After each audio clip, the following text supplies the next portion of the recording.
Night 8 மணிக்குள்ளே சாப்பிட்டு முடிச்சிருங்க. காத்தால எழுந்ததுலேருந்து உங்களால் எவ்வளவு நேரம் தண்ணி மட்டும் குடிச்சிட்டு இருக்க முடியுமோ அவ்வளவு நேரம் தண்ணி மட்டும் குடிச்சிட்ருங்க. இல்லை கொஞ்சம் டயர்ட் ஆகிற மாதிரி இருந்ததுன்னா பச்சை காய்கறி ஜூஸ் வகைகள், வெண்பூசணி சாறு, சுரக்காய் சாறு, பீர்க்கங்காய் சாறு, கொத்தவரங்காய் சாறு, இந்த மாதிரி.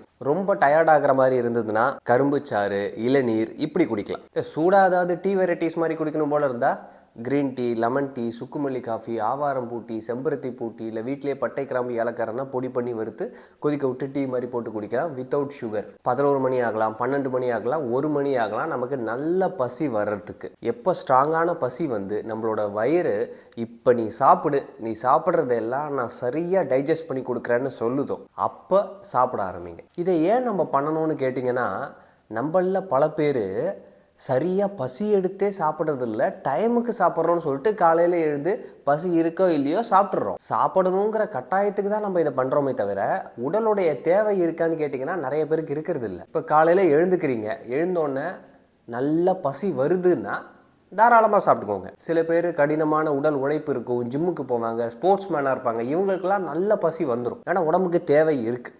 அவங்களுக்கு இது எக்ஸப்ஷன். ஆனால் உங்களுக்கு இது தேவையா தேவையில்லையாங்கிறத நீங்கள் தான் யோசித்து டிசைட் பண்ணணும். இப்போ இது பண்ணுறதுனால நமக்கு ஃபாஸ்டிங்கோட பெனிஃபிட்ஸும் சேர்த்து கிடைக்கும். நீங்கள் ஸ்ட்ரிக்டாக மத்தியானம் 12 மணி வரைக்கும் நான் சாப்பிட மாட்டேன், இன்டர்மிட்டன்ட் ஃபாஸ்டிங் பண்ணுவேன் அப்படின்னு யோசித்து பண்ண வேண்டாம். உடலை அதோடைய போக்குக்கே விடுங்க.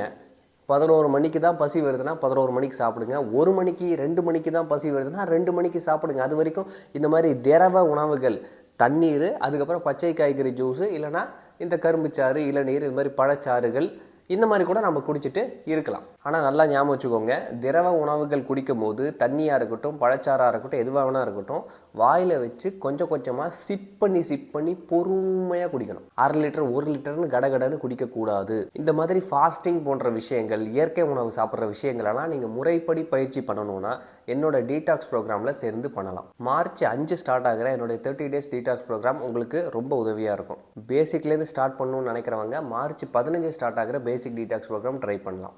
சளி, ஆஸ்மா, வீசிங், சைனஸ் பிரச்சனை இருக்கிறவங்க மார்ச் 22 ஸ்டார்ட் ஆகக்கூடிய ஆன்டி மியூக்கஸ் ப்ரோக்ராமில் சேர்த்து பயிற்சி பண்ணலாம். ஸ்க்ரீனில் தெரியிற நம்பர்லையும் நீங்கள் கால் பண்ணி ரெஜிஸ்டர் பண்ணிக்கலாம், அந்த வெப்சைட்லையும் ரெஜிஸ்டர் பண்ணிக்கலாம்.